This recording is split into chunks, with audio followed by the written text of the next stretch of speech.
Hey, it's Drew. I'm excited that you're here to listen to another episode of Renegade Marketers Unite. And if this is your first time listening, then welcome. This show is brought to you by CMO Huddles, the only community of consistently curious B2B marketers, and that has a logo featuring penguins. Wait, what? Yeah, well, a group of these curious, adaptable, and problem solving birds is called a huddle, and the leaders of CMO Huddles are all that and more huddling together to heat up the coldest job in the C-suite. Get it?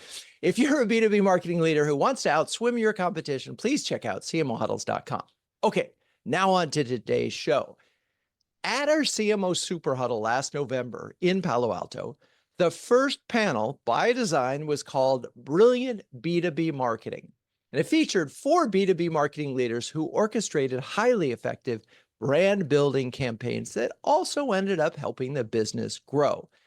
Now, among that illustrious group was Jason Ng, the CMO of Gusto. Jason's story is fascinating, which is why I'm so excited to have a one-on-one with him today, right now. And by the way, before joining Gusto, in 2022, Jason had long stints at Amazon and Microsoft after getting his foundational marketing experience at Procter and Gamble. And I know that's going to come up. So with that, welcome, Jason. How are you and where are you this fine day? Thanks, Drew. Excited to be here. I am in sunny, for a rare change, Seattle today. 2 words that you never put together: sunny, Seattle. All right. Well, perfect, because these days we often don't get to put the words brand and B2B together. So perfect setting. On a sunny day, we're going to talk about that. Anyway, just in case our audience has to leave early or we need to convince them to stay, can you provide 3 things every CMO needs to know before embarking on a brand building marketing campaign?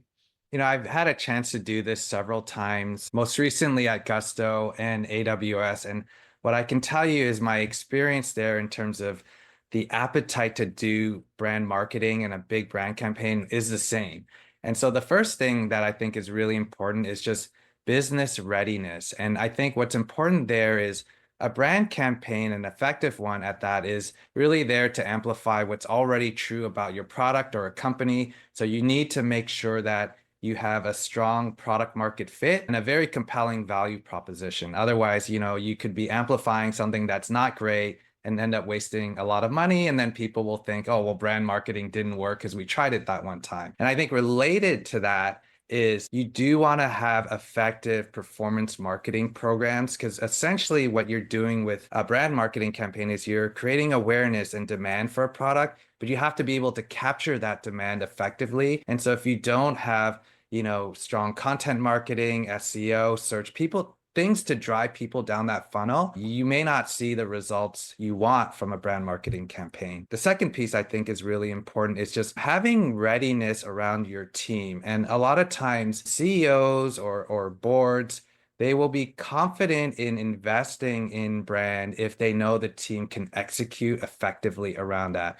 And so having strong creative and having a team that can deliver compelling creative is critical, because creative is a highly leveraged activity, and if you're putting something out there that people don't like or you haven't demonstrated the ability to get that right, again, you're throwing money out the door. And I think it's really important that you nail all the things that lead up to great creative, like your positioning, your briefs, your messaging, all of that, to drive to something that is worthy of amplification in a brand marketing campaign. So the first one is so interesting, which is basically, if you put money behind your business and it's not a good product or service and there isn't a good product fit, it's probably going to only accelerate the decline of the business. And I've Yeah. talked about that on this show. So it makes sense. So you really got to be confident that in your product, on the fit and the value prop. Okay, so I'm with you there. No discussion needed. Your second point is you've got to have effective performance marketing.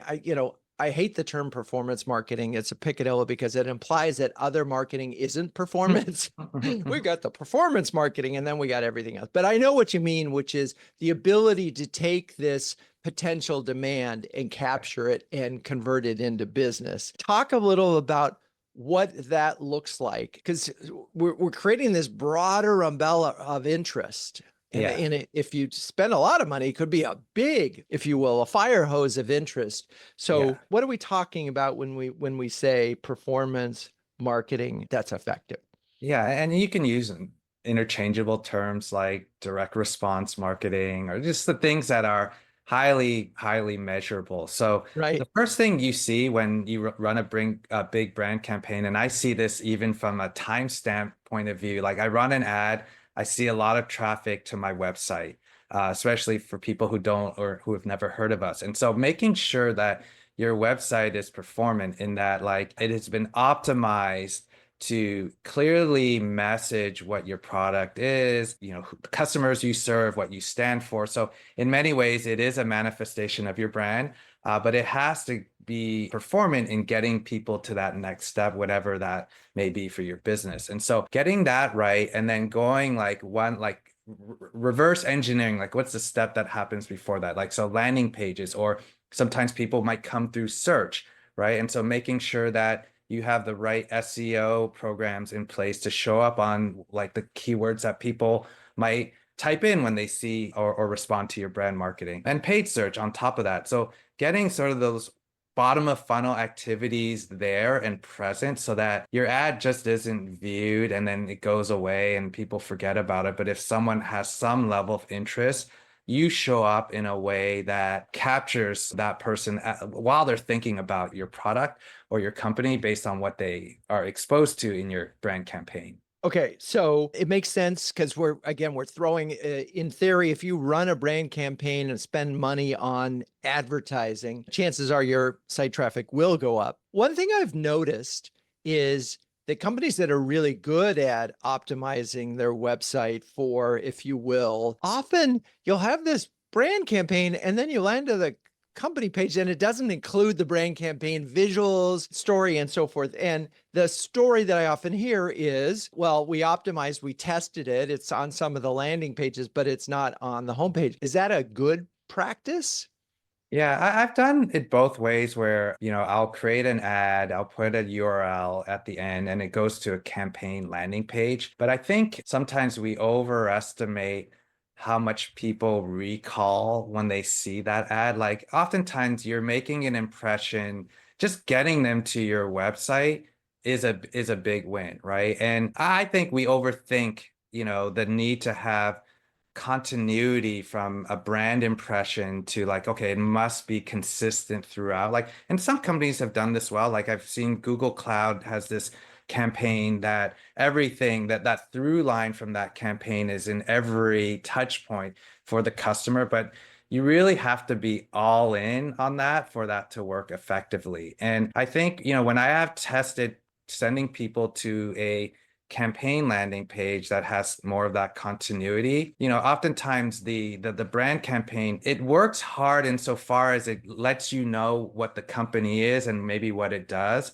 But people aren't going to, like, if you put too much information in that ad, it becomes an infomercial and people Right. don't recall all that information. And so like, when they go to your landing page, like I think we just overthink or overestimate how much transference happens from what they saw in that campaign to like where they go when they land on your homepage. And I think by the time they take that action, they're more interested in like, okay, what is like in my example, Right. we sell payroll, so I want to know more about what their payroll offering is. And so we don't try to force the campaign through the homepage or into a campaign landing page anymore. It's so funny because we had Sahil Patel, who's of Spiralized, on a bonus huddle, and he often talks about when we're really talking about website landing pages and giving customers exactly what it is that they need at that moment. He really strips out the creative, and I found it's because we had him do revise the same one. It hurt me as a person who builds a complete brand, Yeah, and thinking about it, but there was a point to it. I think you're right in that seeing an ad is very different than going to a website. yeah, And you have to acknowledge that. And I will acknowledge that at this point, because at that point, what you're doing is what's the shortest distance to the answer they were looking for? yeah, yeah. Right. And how can you get them to the next step, which is either the pricing page or the demo page or some other thing? Again, it's a pull through. Okay. I'm fine with that. I love consistency. I love the through Yeah. line, but I get why we have to acknowledge that the website serves a different function. And if they got to the website, that's a win. Now make sure you convert them. Okay. Now that being said, though, I do put images like when we shot our ads, we took a lot of stills from it. We actually reuse a lot of that photography across a lot of our marketing collateral, including some of our pages on our website. It's just not front and center because it Okay. doesn't need to be. But I do believe in both of what he said and what you just said, where consistency is important. All right. The last thing you mentioned in your three things is the readiness from a creative standpoint. And Yeah. again, you can't bore anybody to buy your product. And if we're trying to get their attention, we have to get their attention. So in your specific case, how did this campaign sort of develop? And maybe let's go back now to Yeah. the sort of the beginning, even when you landed at Gusto in 2020, in April 2022. What was your mandate? My mandate was to up-level our marketing organization and our capabilities and to deliver marketing that lives into the vision of the company and also does justice to a product that, quite frankly, had kind of grown organically on its own through word of mouth. And so, in many ways, my marketing vision was to really steward the brand that in a way that was true to the company and played off the goodwill and the love and passion that people who use Gusto have when they experience, paying their people for the first time through Gusto and other use cases that we offer. And so it was really to develop a best-in-class marketing program across brand, demand gen, comms, product marketing, all of those different functions so that we can confidently say that, our marketing lives up to the quality of our product and reflects the love that our customers have for us. Unleashing brand love. Okay, I love it. So talk about what was the process that sort of got you to your creative strategy? Yeah. So, it wasn't the first time that Gusto had ever created quote unquote a brand spot, but prior work that we had done kind of came in fits and starts. And we were good about explaining, like, here's what we do and what we care about. But they were very much manifesto driven campaigns, which have its role. But I wanted marketing or brand marketing that could also perform and really help provide air cover for a full funnel marketing approach. And so one of the things I do whenever I embark on a brand campaign is, I stay very close to customers and I'm looking at like, what is the customer insight? What is their point of view in the world? What are some of the struggles and pains they go through? And what role does my company and my products serve in really helping them solve a pain point or deliver against something aspirational that they hope to achieve? And one of the great things about the customers we serve is small businesses. I mean, there's no one you root harder for than the small business. I mean, these are people who are, sometimes it's an immigrant story or sometimes it's someone onto their second career, but there's a real profound life-changing impact that small business has on society, on communities, and the people who run them. And so just really getting to understand their point of view into the world and what it's like starting a business, what it's like paying their people, what it's like managing a team, all things that we provide was really the genesis for developing insights into, okay, how could I craft a campaign around this? So are we talking about quantitative? Are we talking about qualitative? Yeah. How did you know when you had talked to? Because I mean, what's so interesting, having worked with clients who have targeted small businesses, I mean, you could look at the world and half these small businesses are very happy with the size that they are. They don't Yeah. necessarily want to be the next. That's part one. Part two, there's a new generation of business starters who were, 35 and under, and Yeah. their way of thinking about business is very different than sort of previous generations of it. So you've got a very dynamic target and a very Yeah. diverse. So How did you sort of go about getting this information and then narrowing it down to the key insight that you ended up building the campaign from? Yeah, so you talk to as many customers as you can. I start my research journey usually with qualitative first. I mean, I'll look at whatever quantitative study we have, but I like to develop theses around like what customers think before I do any kind of like survey type research. And so it was a lot of just talking to small business owners organically, like getting on calls, or like sometimes I'd go into a coffee shop and I'd ask them, oh, how did you start your business? And before I get into like, who do you use type of thing, but just Right. really understanding their story. And everyone's got a different story, and it's a very broad pool. Like a startup is very different than someone who runs a coffee shop. But one of the things that you learn is like you see the differences between the types of businesses or where they're at in their life stage. But then you see what's common. And so when you start to look at what are the commonalities, it's true whether you're a YouTube influencer or someone who is running a bakery shop. And one of the things we learned was starting a business is really hard. It takes a lot of courage. And when it comes down to, some of the first things you have to do, like you have to incorporate your business, or you have to, get a business number, get it set up as a business entity, like paying your people and running payroll, even if it's just yourself running that business, is often something that people don't like to do. And the solutions in that space, even to this day, aren't the best. It's a lot of enterprise companies or bigger companies that serve multiple segments well, but a small business owner needs something that is very simple, very intuitive, something that they feel gets them. And, I don't want to disparage my competitors on this show, but I mean, the reality Why is, not? um, it's not so easy using some of these bigger players. And there's a general dislike for like, it's a necessary evil. Like I gotta use so and so, but I don't love it, but it gets the job done. When we talk to our own customers, so I talk to customers and non-customers, I realize that like, oh, since we've used Gusto, it's changed our world. Or like, you guys are so much better than what's out there because you understand small business. We're running a business at the end of the day, but we don't come across as like, we're here to nickel and dime you. We're running a we're here to please shareholders or things like that. Like we are very much mission led in our approach.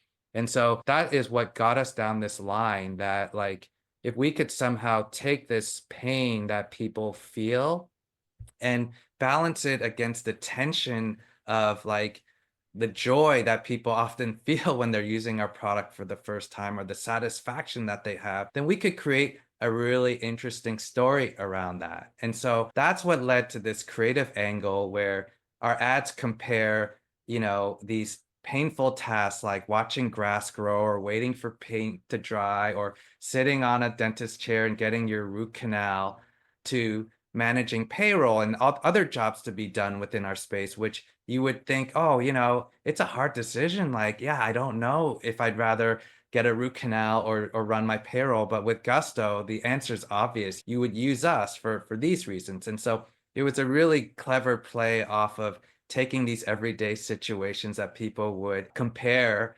to these jobs to be done with us, where it's totally different, where it's a no-brainer. Of course, you would rather run your payroll through Gusto than sit on a chair getting your root canal. So that's the genesis of the idea. And what was cool about it was we could repeat it in different forms, in different scenarios, and use it also to highlight different products and offerings we have beyond just our payroll solution. You find this insight that payroll equals pain for a lot of businesses for non-customers, but doesn't equal pain for your current customers. And there's some brand love because you sort of made this what should be painful easier, which is a great insight. And it goes back to what you said earlier about, product market fit and your value prop. How did you sort of articulate the strategy before you did the creative? And at what point in time did you go to the executive committee, the team, your boss or whatever, and say, did you go, here's the strategy that we're thinking about? Or, and when did you have to get buy-in for that? And Yeah. was there any resistance? Can't we just talk about the speeds and feeds and features of the product? There's always a back and forth because everyone's got an opinion on creative. And I dealt with this a lot at Amazon too. So I've kind of been through the ringer already on how to align creative strategy to customer insight, but also business vision. And when you're in a smaller company or a founder-led company like mine, it's really important to have the support of not just the board, but more of the founders. And in my case, my CEO, Josh, who's great. And in many ways, a company's brand, when you're starting out, it's really derivative of that company vision. And so to effective like if you have a disconnect behind like what your brand strategy is or your campaign strategy is with the company vision, then your DOA, right? It's not gonna happen. And I think what's really important for me was to spend a lot of time with the CEO, founder CEO, to understand, like, walk me through what led to you starting Gusto. What was your vision? What were some of the things that really kind of pushed this company through its growth, but also through difficult times? And one of the things he constantly came back to was just, it's painful doing these things. Like this is a hard task for small businesses. And so really like trying to marry in some ways like what I was hearing from customer insights with kind of what he was thinking of the business. Unfortunately, he's very dialed into customer, so it wasn't far of a disconnect. But using a lot of his words or using and showing that I understood the company vision and how my creative strategy took that vision and built off it, didn't conflict with it, didn't contradict, didn't replace it in any ways.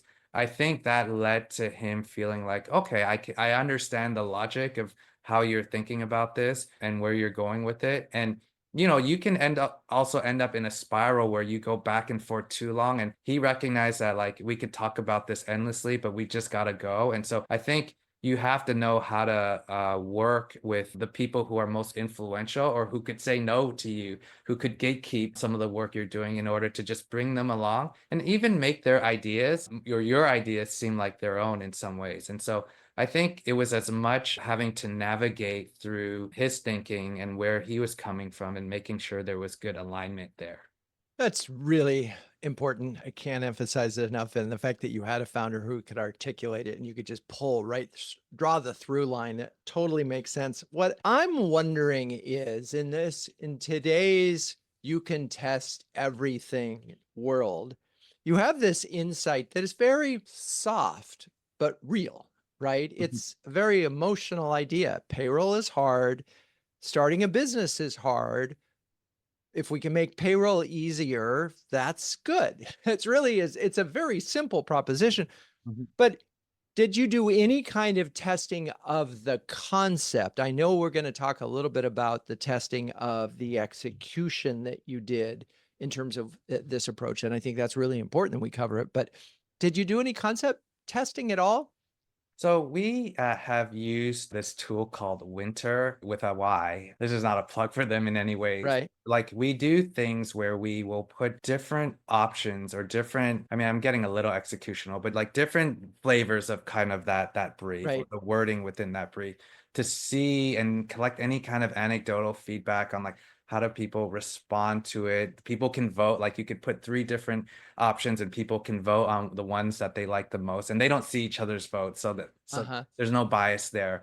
And like we can triangulate like people's responses to it, but a lot of it too is a judgment based exercise. And maybe I'm a dying breed because I still rely a lot on judgment. I've been trained in this over almost 25 years, and my creative director came from Chiat Day, and so he's also of that ilk too. But I think you can collect feedback to inform your point of view, to disconfirm beliefs that you might have about something. But ultimately, it's we're talking to humans at the end of the day. And like to be a marketer who really understands not just buying psychology, but people's needs, Maslow's hierarchy of needs, or just how people think and feel. I think we felt like we were able to hone in on the right angle through a combination of that and some of that testing. Right. Well, and the key thing is that you had alignment with your CEO and presumably the board in order to move forward. You had the things seem to line up. All right, we're going to take a quick break. And then when we come back, we'll go deeper into the execution of this campaign, how you actually created the ads, and how you sort of did some media testing. So stay Yes. with us. We'll be right back. Launched in 2020, CMO Huddles is the only community of consistently curious, AKA flocking awesome B2B marketing leaders, and that has a logo featuring penguins. Wait, what? Well, a group of these curious, adaptable, and problem solving birds is called a huddle. And the leaders in CMO huddles are all that and more, huddling together to heat up the coldest job in the C suite. If you're a B2B marketer who wants to build a stronger peer network, gain recognition as a thought leader, and outswim your competition, please check out cmohuddles.com. Okay, we're back with Jason Ng, CMO of Gusto. Let's talk. All right. So, how did the ad go from strategy to idea? In-house team? In-house team, we have folks who have worked at big agencies, and my team and my creative director has relationships with all the production companies. And so when we bid this out, we didn't go through an agency. We went straight to the production companies. And so we picked Hungry Man. I have a lot of experience working with them on big campaigns, as my creative director did as well. They pitched, and then we did a director search for who could produce our ads. And then based on their body of work, we went with someone. And we moved pretty quickly here because we're more of a startup than we are a big company. But it was done on a much more accelerated timeline than I'm used to. But we got to a good place with who we selected and who's making our ads now. And when we say accelerated timetable, how long did it take from, okay, we've got the idea, let's go find a production company and a director? How long was that It roughly? took about 6 weeks. Now, we did script out the work ourselves, and we Uh-huh. did bring in a freelancer to take the brief. And I like to look at different options. Like, we don't just take a brief and, okay, here's the ad based on a brief. Like, I will often look at like 5 to 10 different options, or pick the best one. Let's look at different territories. Let's look at different tones, tonality, and things like that. And then I try to make it as structured. Like, we have our scorecards, we know what our criteria is, but again, there is some fuzziness in terms of what we often pick. And our CEO gets involved in that as well. And so that's part of making him feel brought into the process. And oftentimes, he'll have his favorites, or we'll have a recommendation that we push forward. But there is certainly an art to how you get from, a brief to different concepts down to the ones you choose. Well, and one of the interesting things, so it's interesting to me that you had your CEO involved, because I mean, remember I worked at Day for a couple of years, and J. Walter Thompson and big agencies. And one of the things that I realized pretty early on is that there are people in the business who are really good at looking at a storyboard or a script and say, this is going to be great on video. And Yeah. then there are other people who are just looking at the words and reacting to that. They can't quite get the value and there's an art to that. I worked the one think of the best, James Patterson, who, the famous writer now, was Yeah. creative director at J. Walter Has Thompson. he? And Oh, I and just he watched this show Cross on Prime Video. It's a good there one. you go. So yeah, and his genius Yeah. was he could look at 4 storyboards and he could say, that's the winner. Interesting. And Okay. it was just really, really just unbelievable at it. He wasn't the guy at the time who was coming up with the ideas at all. He was the guy who could bring in 5 different creative directors with 5 different campaigns and say that one. Yeah. Oh, And it that's was just an art form. So I'm always, when you share it with someone who is not used to doing this, like a CEO of a startup, it's kind of a scary thing it, because it they is a scary thing. I mean, you have to lead the witness a little bit. It's like, right. if I just said, hey, I put my scripts in Google Docs and just ask for feedback, that would not go well. You have to kind of prime them a little bit, explain the idea, and then have the script. I don't do full on storyboards at that stage, but I have the script with a few key visuals colored in and all that. So that Right. you could see how it would look. And that gives enough information to get a reaction. Okay. So you shoot now, did you, because I know I've seen the ads, I think there were 6 or 7 in the Yeah. series. And did you, when you first test marketed this, if you will, did you shoot all of those, or how many did you shoot to get into test market? We shot 4. the Okay. first four, and we held the rest. And then we went and did a match market test with those four. And what's a match market test? A match market test is a fancy word for A/B tests using cities. So we Right. selected a handful of cities to run our ads in, and then we had a set of control cities. They actually technically weren't control cities in the sense that they were actual cities, but we did something called a synthetic control city where you can get very sophisticated now and look at like, okay, if I have these four cities I'm running an ad, let me create a grouping of cities that based on a certain weighting of it, these cities will behave exactly the same as those test cities. And so that gives you an ability to, at least a better ability to look at what the incrementality is when you compare your test city versus your synthetic control. And what kind of difference were you looking for, and what were the KPIs involved in the test? Yeah. So we were looking, we look for what's the differences in differences. So you're looking at what's happening prior to the campaign, during the campaign, and after the campaign. And so when you see the differences of differences, it's like, what did the pre versus post look like in your test cities versus your control cities? And what we were looking for, like, I try to capture every type of signal because I could be surprised where I see lift. But generally, like the higher up you are in the funnel. So if you're looking at traffic, search volume, you will see clear separation in those metrics. But I looked at it all the way down to leads and like how far down the funnel, like the different stages of the funnel did they get during the campaign and after the campaign. And what I was surprised to see, and maybe in hindsight, it's not a surprise, but small businesses are very consumer like in their behavior. There's not this like 1 year long enterprise sales cycle that Right. I had experienced in my prior job. It was like, they're making that decision in a month. And so we could track the cohorts and their behaviors on some of the more metrics that were closer to revenue and even track it down to the revenue level to see like, did ad exposure create lift or not? And we saw evidence of that within a 90% confidence interval band. And so that gave us confidence that like, oh yeah, when you pair brand with, direct response marketing, you are going to see an impact. And I think the SMB space within B2B is kind of a good kind of guinea pig or testing ground for Right. that because of the closeness to consumer behavior that you see. Right. I mean, it really is B2B to C because it's such a broad group. There are so many small businesses Yeah. and they do behave like that. And there's plenty of companies that have been able to build it. And so it makes sense. This is much harder to do on an Yeah. enterprise sale. The one thing I did want to ask you is, there's a famous case study years ago where it was like a Travelocity was spending all their dollars on search, but they couldn't spend another dollar effectively, like because the cost per acquisition was so they took 70% of their search dollars, put it into Yeah. television. Now this was years ago, and they saw a big Yeah. two things happen. One, they saw a massive increase in site traffic, but two, their cost per Yeah. clicks went Yeah. down because their Yeah. people were aware. Did you see Yeah.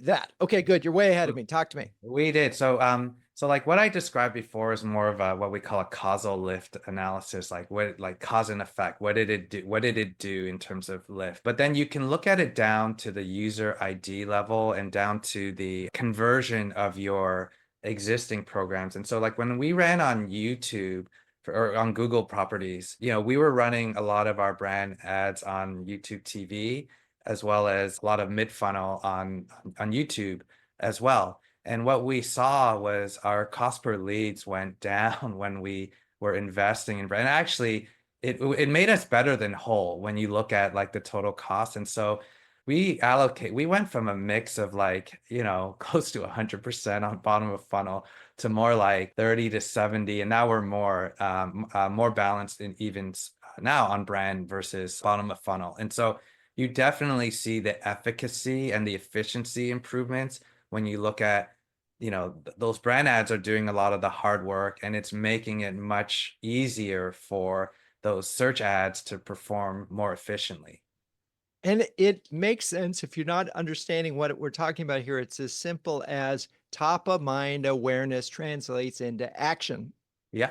Yeah. Period. And it's really that simple. And if you're not top of mind and you see a search ad or you're Googling for something and, a couple of brands come up, you're not instantly going to click on it. If you're not, who's that? I don't know. Do I like them? Do I have a positive feeling about them? And so it is why, that even in massive Super Bowl ads, I mean, the key stop number one is, are you ready for search? Yeah, exactly. And I learned this from, the early days of my career when it was actually pre-digital marketing at Procter and Gamble. We looked at our media plans and we looked at the GRPs and the TRPs, so that's gross rating points, total rating points. And, it was a function of your reach times your frequency. And so like you have to have multiple touches before you can get someone to choose you, even in a fast-moving category like toothpaste, right? And so it's really, but where it's more sophisticated here is like you got to tailor your message based on where that person is in their purchase cycle and make sure that you're touching them multiple times before they get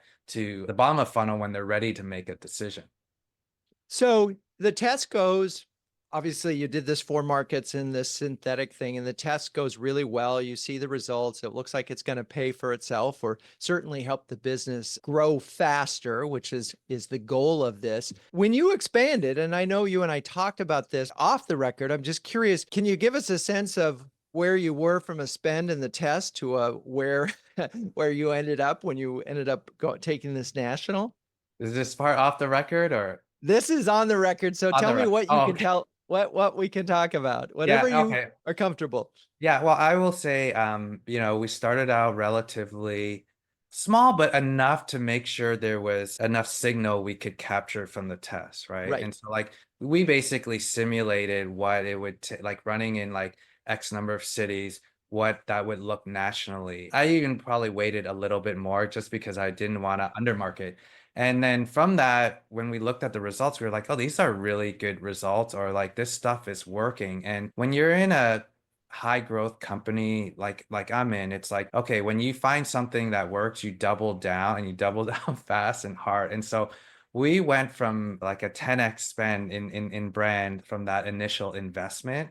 A lot of or I should say in media, like, the Right. creative costs are hard costs. But yeah, we significantly scale and we've never looked back. And so this is now part of our plan and part of our playbook. And I think as long as, we have a good story to tell out there and we see the performance, like new people are coming into our category constantly. And so Right. it's become an evergreen program for us. Right. I mean, it's something, a couple million new businesses every year. I mean, it's Yeah. not insignificant. And once they hire their first employee, it's like payroll time. So from a media standpoint, again, this is tricky because you are B2B to C. You do have a broad target. It's very dynamic. There's usually there's a owner of a small business, and then there might be an accountant somewhere. Yeah. Yeah. Yeah. What were some of the things that you learned from a media standpoint in terms of things that worked for you or combinations of media in terms of where these ads ran?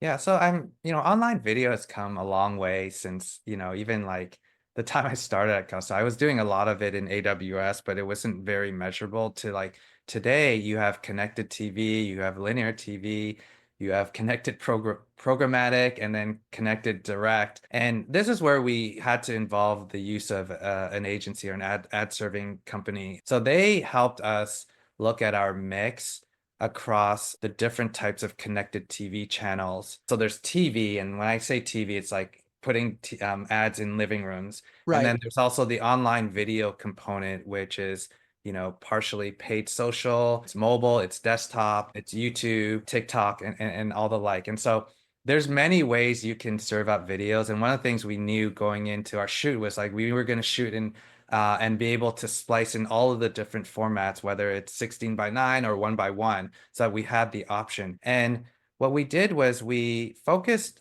we filled our cup first with just making sure we were covering off the things that were measurable, where we could get signal. And then we layered on top, connected TV and then linear TV. And, as we went higher up the stack, like one of the things I do when I allocate budget is I'm trying to look at my mix by my spend mix by how much of it is measurable versus how much of it is feels right. And one of the things that I do in any job is I will never commit more than like 25 to 30% of my media spend on a feels right spend because I need to show restraint and also stewardship in terms of how I manage money. And so I learned that actually at Amazon, and it's carried well. It's a good lesson for any CMO to apply, because the biggest fear a CFO has when you're spending on brand is like you're not going to be able to measure anything, or you're just going to throw all Right. this money away. And so I built out the media components based on kind of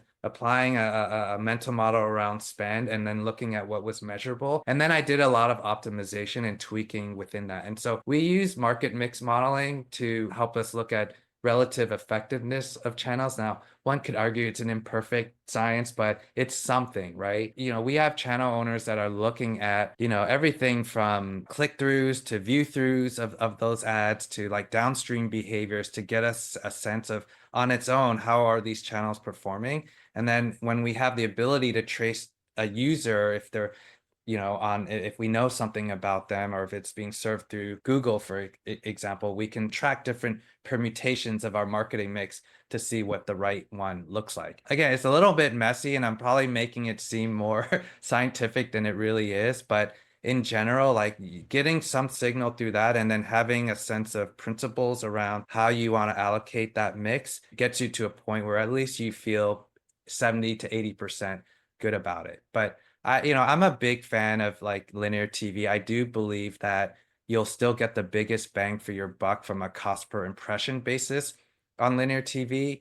And so I'm a big believer also in the Ehrenberg Bass principles around marketing to people before they're ready to buy your product. And so I focus a lot of, or I've picked our spots on linear TV through big iconic sports placements.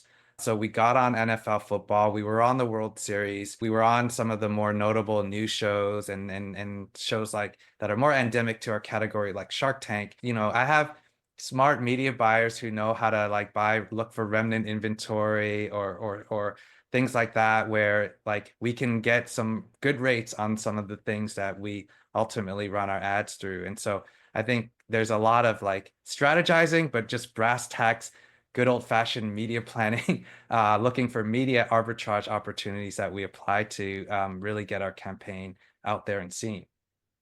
I love it. All right. So if I were to summarize what I've heard so far, don't do this if you don't have a product market fit, because as I said at the top of the hour, if the fastest way to kill a brand is to spend more money behind it. Two, get an insight from the customer. If you don't have that, and what I loved about this was sort of the non-customer customer comparison and the gap between them that you found. Third, don't go too far without buy-in from the executive, whether it's the strategy or the execution that you're going to approach.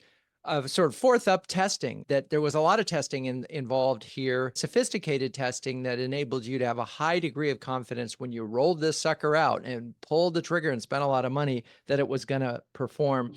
And then, the measurement. And I love this principle that we're going to make sure that 75% of what we're doing is measurable somehow. Oh, I mean, yeah. and we know that marketing mix modeling, MMM, as some people will call it, is pretty good. There is no such thing as perfection, but it's pretty good. But what I also like is that you are leaving 25% aside to just experiment and try other things, and maybe this will work.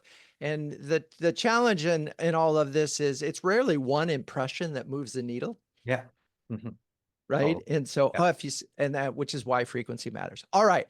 So now it's over to you for two do's and one don't for B2B CMOs who want to do a brand building campaign and Yeah. get the money for it.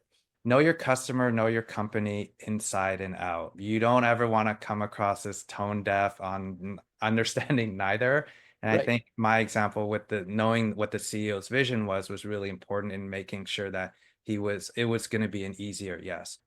Focus on creative excellence, right? When you're running a brand campaign, you're getting this in front of millions of people potentially. And so making sure you understand the craft of creative. Like AI is becoming a big conversation starter in that realm, but like I think knowing what great looks like creatively is really important to building your credibility to give you permission to do those things. Don't do, it's not a set and forget type of thing. Like, it's not one of those things you can go in and say, just trust me. I've done this before. I know what I'm doing. I'm going to do this. I'm going to spend a buttload of money and you will see the results in the long term. Like, walk people through, be honest about when you expect to see results, but know how to measure the things in between, how to capture signal to give you credibility along the way, because you can kill credibility with a poorly executed brand marketing campaign. And you don't want to make it harder for all other CMOs who are trying to pitch that in their companies. You really want to be meticulous and rigorous in how you roll it out. Love it. All right. Well, thank you, Jason Ng. And thank you, listeners. If you found this episode of value, please thank Jason Ng on his LinkedIn profile. And do me a favor, rate us on your favorite podcast app and maybe even leave a review. That's all we've got now for I'm Drew Neiser. This is your Renegade Marketers Unite episode. Peace out. For more interviews with innovative marketers, visit renegademarketing.com/podcast and hit the subscribe button. Renegade Marketers Unite is written and directed by Drew Neiser. Hey, that's me. This show is produced by Melissa Caffrey, Laura Parkin, and Ishar Cuevas. The music is by the amazing Burns Twins, and the intro voiceover is Linda Cornelius. To find the transcripts of all episodes, suggest future guests, and learn more about CMO Huddles or my CMO coaching service, please visit renegademarketing.com. I'm your host, Drew Neiser. Until next time, keep those renegade marketing caps on and strong.